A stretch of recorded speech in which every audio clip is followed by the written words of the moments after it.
பிதா சுதன் பரிசுத்தாவின் பேராலே ஆமென்.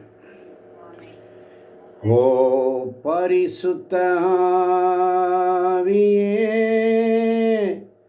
என் ஆன்மாவின் ஆன்மாவே, உம்மை ஆராதனை செய்கிறோம். இறைவாராதனை செய்கிறோம். ஒப்பு கொடுக்கிறோம் தகப்பனே.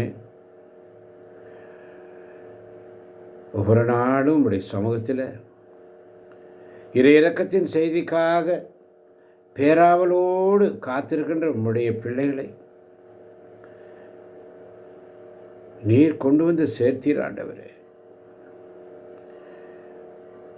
அதற்காக உமக்கு நான் நன்றி செலுத்துகிறேன் அப்பா. கேட்கப் போகின்ற ஒவ்வொரு பிள்ளைகளையும் இயேசுவின் நாமத்தில் வாழ்த்துகிறேன், வணங்குகிறேன். தூய ஆவியே, அன்பினாவியே, துணையாளரே, தேற்றும் தெய்வமே, ஊற்று தண்ணீரே, உள்ளம் ஏங்குதையா, வரவேண்டும் வல்லவரே, நல்லவரே. தூய ஆவியே, அன்பினாவியே,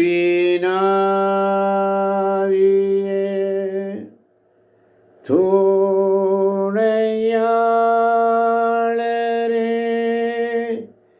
தேற்றும் தெய்வமே,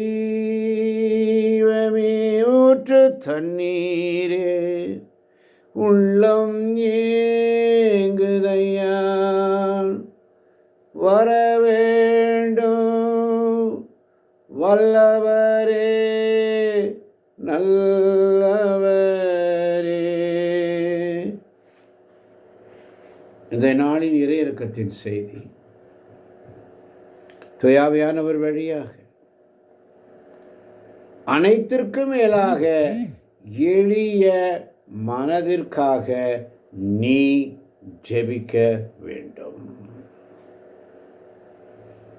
அனைத்திற்கும் மேலாக எளிய மனத்திற்காக நீ ஜெபிக்க வேண்டும். இந்த சிந்தனைக்காய் உமக்கு நன்றி ஆண்டவரே. என் அன்பான குழந்தையே, எனது இனிமை நிறைந்த பாதையில் நடப்பதற்கு நான் சொல்வதை எளிய மனதுடன் செய். என் அன்பான சிறு குழந்தையே, எனது இனிமை நிறைந்த பாதையில் நடப்பதற்கு நான் சொல்வதை எளிய மனதுடன் செய். எளிய மனதுடன் செய். எளிய மனதுடன் செய். அப்போது தீயவனின் அச்சமின்றி நான் சொல்வதை கேட்பாய். அப்போது தீயவனின் அச்சமின்றி நான் சொல்வதை கேட்பாய். அப்போது தீயவனுடைய அச்சமின்றி நான் சொல்வதை கேட்பாய். என் உதவியுடன் என் செய்திகளை நீ எழுதுவாய், கவனிப்பாய், நற்செயல்கள் புரிவாய். உனது சொந்த பிரச்சனைகளை தீர்ப்பது பற்றி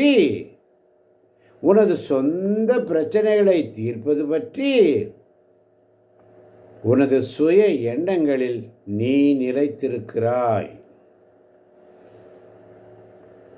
எனது அசாதாரண வழிகளால் மட்டுமே உனது பலதரப்பட்ட பிரச்சனைகளை தீர்க்க முடியும். என் இரக்கத்தின் செய்திகளை நெருக்கமாக பின்பற்று. அப்போது நான் உனக்காக வைத்திருக்கும் ஆன்மீக பாதையில் எப்படி முன்னேறுவது என்று நீ அறிந்து கொள்வாய். அனைத்திற்கும் மேலாக எளிய மனதிற்காக நீ ஜெபிக்க வேண்டும். இதோ நான் சொல்லிவிட்டேன், இதோ நான் சொல்லிவிட்டேன். எளிமையாக இருப்பது தான் உனக்கான அழைப்பு. எளிமையாக இருப்பதுதான் உனக்கான அழைப்பு. ஒவ்வொரு முறையும் நீ என்னை அணுகி வரும்போதும் ஒரு அருள் பெருகை பெற்றுக்கொள்வதற்காக நீ ஜெபிக்க வேண்டும். ஒவ்வொரு முறையும் நீ என்னை அணுகி வரும் பொழுது ஒரு அருள் பெருக்கை பெற்றுக்கொள்வ. அருள் பெருக்கு தூயாவின் கனிகளை பெற்றுக்கொள்வதற்காக ஜெபிக்க வேண்டும். உன்னில் உண்மையான மனமாற்றம் உருவாக வேண்டும். உண்மையான மனமாற்றத்தை ஆண்டவர் விரும்புகிறார். அனைத்திற்கும் மேலாக எளிய மனதிற்காக ஜெபி. யோவான் நற்செய்தி 16ஆம் அதிகாரம் 12 வசனம் அழகாக சொல்லும். ஆமென். நான் உங்களிடம் சொல்ல வேண்டியவை இன்னும் பல உள்ளன, ஆனால் அவற்றை இப்போது உங்களால் தாங்க இயலாது. ஆமென். நான் உங்களிடம் சொல்ல வேண்டியவை இன்னும் பல உள்ளன, ஆனால் அவற்றை இப்போது உங்களால் தாங்க இயலாது. அதனால தான் இன்னைக்கு ஆண்டவர் சொல்றாரு, அனைத்திற்கும் மேலாக எளிய மனதிற்காக நீ ஜெபிக்க வேண்டும்.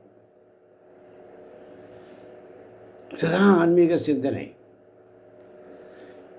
நான் உங்களிடம் சொல்ல வேண்டியவை இன்னும் பல உள்ளன, ஆனால் அவற்றை இப்போது உங்களால் தாங்க முடியாது. எனவே எளிய மனதுடையோர் பேர் பெற்றோர். எளிய மனதிற்காக ஜெபிக்க வேண்டும் என்று ஆண்டவர் நமக்கு ஒரு கட்டளை தருகிறார். ஜெபிக்க வேண்டும். ஜெபி ஜெபி ஜெபி ஜெபி என்ற சிந்தனை ஒவ்வொரு நாளும் உனது சொந்த பிரச்சனையை தீர்ப்பது பற்றி உனது சொந்த சுய எண்ணங்களில் நீ நிலைத்திருக்கிறாய். உனது பலதரப்பட்ட பிரச்சனைகளை தீர்க்க முடியும் என்னால். எனது இரக்கத்தின் செய்திகளை நெருக்கமாக பின்பற்றினால் நான் உனக்காக வைத்திருக்கும் ஆன்மீக பாதையில் எப்படி முன்னேறுவது என்று நீ அறிந்து கொள்வாய். இதோ நான் சொல்லிவிட்டேன். எளிமையாக இருப்பதுதான் உனக்கான அழைப்பு. ஒவ்வொரு முறையும் நீ என்னை அணுகி வரும்பொழுது ஒரு அருள் பெருக்கை நீ பெற்றுக்கொள்வாய். எனது இனிமை நிறைந்த பாதையில் நடப்பதற்கு நான் அச்சமின்றி நான் சொல்வதை நீ கேட்பாய். என் உதவியுடன் என் செய்திகளை அறிந்து கொள்வாய், எழுதுவாய், படிப்பாய், சிந்திப்பாய், அதன்படி நடக்க முயற்சி செய்வாய். உன் சுய எண்ணங்களில் நீ நிலைத்திருப்பது நல்லதல்ல. சுய எண்ணங்களில் மட்டுமே நீ நிலைத்திருக்கிறாய். ஆனால் அவருடைய அசாதாரண வழிகளால் மட்டுமே பலதரப்பட்ட பிரச்சனைகளை தீர்க்க முடியும். அவருடைய இரக்கத்தின் செய்திகளை நெருக்கமாக பின்பற்றும். ஒவ்வொரு நாளும் இறை இரக்கத்தின் செய்திக்காக காத்து கொண்டிருக்கின்ற தேவச்சனமே, காலை பொழுதினிலே அவருடைய சமூகத்தில் நான் உங்களிடம் சொல்ல வேண்டியவை இன்னும் பல உள்ளன, எனவே என்னுடைய இரக்கத்தின் செய்திக்காக அனுதினமும் காத்திரு. அநேக காரியங்களை நான் உனக்கு கற்றுத்தருவேன். இதோ நான் சொல்லிவிட்டேன். எளிமையாக இருப்பது தான் உனக்கான அழைப்பு. அதுதான் ஆண்டவர் விரும்புகிறார். நான் உங்களுக்கு சொல்ல வேண்டியது இன்னும் பல உள்ளன, ஆனால் அவற்றை இப்போது உங்களால் தாங்க இயலாது. எனவே மகளே, மகனே, சகோதரனே, சகோதரியே, இதை கேட்கப் போகின்ற கேட்டுக்கொண்டிருக்கின்ற ஒவ்வொரு பிள்ளைகளையும் இந்த நாள் முழுவதும் தேவன் நிறைவாக ஆசீர்வதிக்கப் போகிறார். எளிய மனதிற்காக நீ ஜெபிக்கும் பொழுது, எளிய மனதிற்காக மட்டும் நீ ஜெபிக்கும் பொழுது அநேக காரியங்களில் நீ வெற்றி கொள்வாய். அநேக காரியங்களை ஆண்டவர் உனக்காக நடத்தி தருவார் என்ற சிந்தனையோடு தேவன் தாமே உங்களை நிறைவாக ஆசீர்வதிப்பாராக. இயேசுவின் நாமத்தில் ஜெபிக்கிறோம். எங்கள் ஜீவனுள்ள நல்ல பிதாவே. ஆமேன், ஆமேன், ஆமேன். ஆமென்.